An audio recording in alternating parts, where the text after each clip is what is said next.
Hello friends, the next topic we are having is file allocation methods.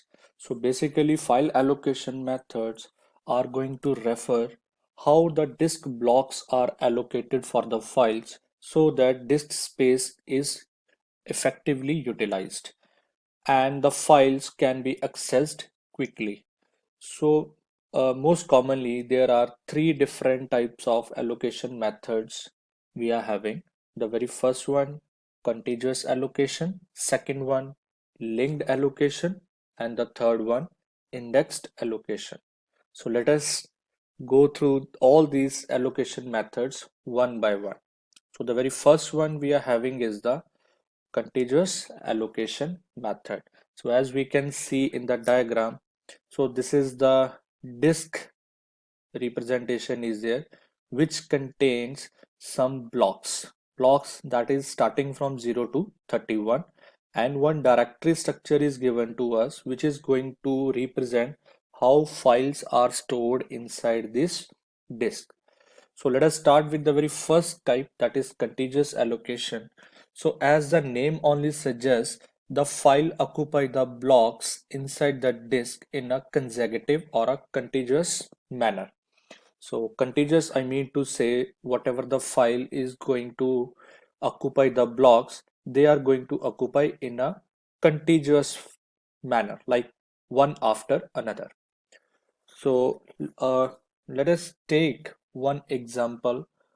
So we are having this directory structure which contains three fields. The very first field is the file, which is going to contain the names of the file. So this count, tr, mail. So all these are the names of the file. Second field we are having is the start. So start or the start block is going to represent from where we are going to start allocating the number of blocks.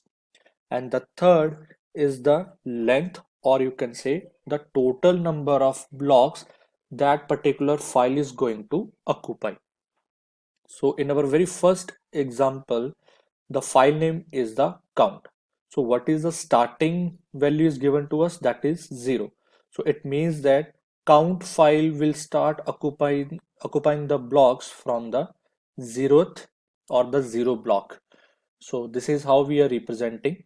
Second is up to how much it is going to occupy, and the total size is given to us, total two number of blocks, that is in the continuous uh, manner only we are going to allocate, that is 0 and 1. So total how many blocks are there? 1 and 2. Let us take the second example, tr. The name of the file is tr, and what is the starting block, you can say block we are having, that is 14. So from where we will start occupying the block? From the 14th only. It means that 14th block is having the file of name tr, and up to how much it will go on? The total size is 3. So how we are going to represent this thing? 14, 15 and 16. So in a continuous fashion only. So another example we are having is of mail. So starting block we are having is 19. It means that from where we are going to get the mail file? Inside the 19, starting from 19, and it goes up to total 6 blocks are there. So 1, 2, 3, 4, 5 and 6. So like this, all the files are going to get the blocks inside the disk. So let us see the advantages of the very first approach. The very first advantage we are having is the access methods. So it can be accessed in both the ways. So one is sequential as well as direct. So I have already discussed these two methods in my previous video. So you can refer, the link is given in the description. So the very first method we are having is the sequential, which means that the blocks can be accessed in a sequential form. That means that if I want to access the block number 1, it means that first of all I have to read this block 0, then only I can access the block number 1. Any other example, if I want to access the block number 16, it means I have to access first 14 block, then 15, then 16. So this is how we are actually reading the data in a continuous manner. Second approach or second access method we are having is the direct, which means some n value will be given to us and directly we will jump to that particular record number. Suppose I want to access this block number 8. So it doesn't mean that I have to follow any sequence now, 6, 7, then 8. So it means that directly I will access the block number 8. Similarly, any other example, if you want to access this block number 27, so it doesn't mean that 25, 26, 27 like this I'm going to access. So directly whatever the n value, n represents the block number. So whatever the n value will be given to me, directly I will jump to that particular block number. So these are the two advantages through which we can access the blocks. Second is, if advantages are there, some problems are also there with this approach. The very first problem is finding the space for the new file, which means that if I'm going to find, if suppose let us take one example. Suppose any file comes of size 10. The size of the file is 10, means that it requires total 10 number of blocks. So now we can see that in the continuous fashion we are unable to allocate the 10 number of blocks to the newly requesting file. So which means that we cannot allocate the space to newly or the newly request. This is the first problem we are having. And the second one is external fragmentation. So as we have done in the case of external fragmentation, suppose the same file of 10, suppose KB, total 10 number of blocks it requires. Otherwise, I'm having total unused blocks like 1, 2, 3, 4, 5, 6, 7, 8, 9, 10, 11, 12, 13, 14, 15. So as we can see through the diagram, only 15 unused blocks are there and the size of the file is 10. So it means that otherwise the possibility should be there that we can allocate these unused blocks. But we are having the problem of external fragmentation because these all are in the sequential form only. So we cannot allocate the uh, unused block. So this is called the external fragmentation problem. So to overcome this problem, we are having the next approach, which is known as the linked approach. So let us see now what is this linked approach. First of all, linked approach, the name has been taken from the linked list as we have used in the case of data structures.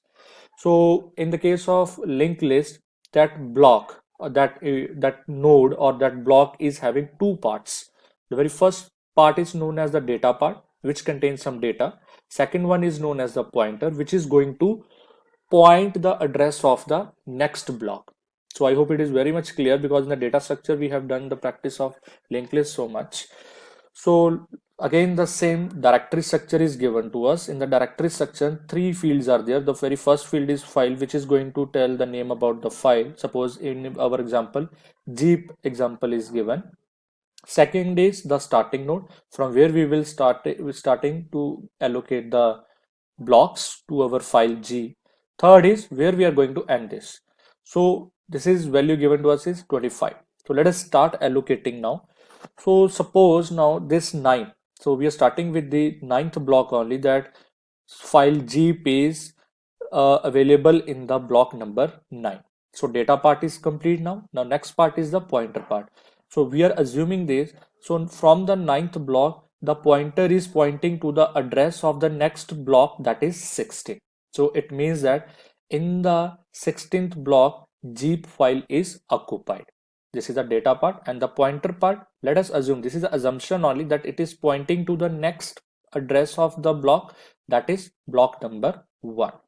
So similarly, the next one 2, and so on up to 25. So this was the end of the file, that is 25. So how we are knowing this thing that this is the end now? So because whenever you are going to have the -1 value, which represents that this particular block is having no pointer now.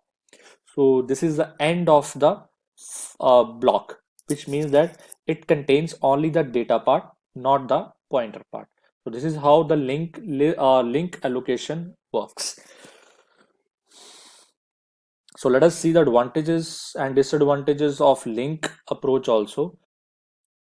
So the very first advantage we are having is the no external fragmentation, which means that suppose a file requires 10 number of blocks. Now I'm having randomly I can allocate the unused block and can allocate to the newly requesting file. So the second advantage I'm having is no issue with the increase in the file size. So this also can be done now. Suppose if the size is increasing, so it is going up to 29. The value, first of all, the value will be changed in the directory. So how we are going to expand it from the 25, the pointer will come who is going to point to the block 29. So this will be the end, and how we are representing end with the -1 value. This is how we are increasing the size of the file. Okay, coming to the disadvantage now. The very first disadvantage we are having is it is having only the sequential access, which means that if I want to access the block number 26, so directly I am unable to access this 16th block, which means that first of all I have to start occupying the block number 9, then only I can access this block number 16. Similarly, if I want to access block number 25, so again the journey will start from the block number 9, then 16, then 1, then 2, and at the end block number 25. So another disadvantage I'm having is reliability, which means that loss of the pointer. If in any case any of the pointer stops working, there can be the any case, like suppose it got corrupt, it got blocked, or any overhead communication comes. So suppose if any of the pointers stops working, it means that in that case the pointer will stop working and no other data can be fetched or read from the data blocks. Okay, third drawback we are having is space required for the pointers. So as we cannot ignore the pointers in the case of linked allocation, space within the file only we have to give to the pointers for storing them, because pointers are used over here. So we have to allocate the space to our pointers also. So which means extra space they are going to occupy now. Now what can be the solution of this thing?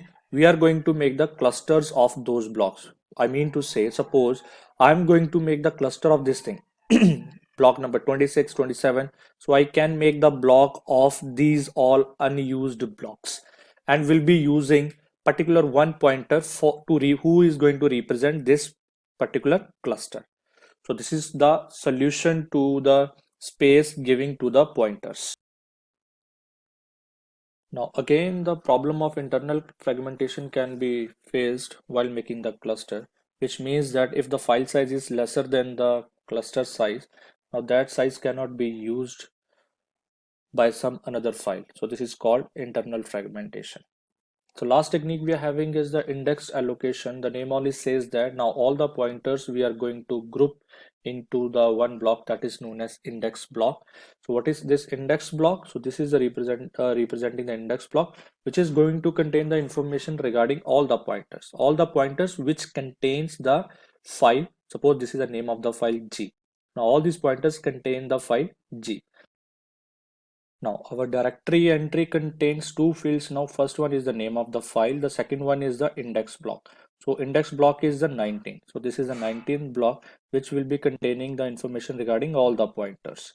So what this -1 represent? -1 represent if any new pointer want to get add. So this -1 will be replaced with the new pointer. So in this example we can replace three new entries with these three -1 values. So all these pointers are originating from this particular index block.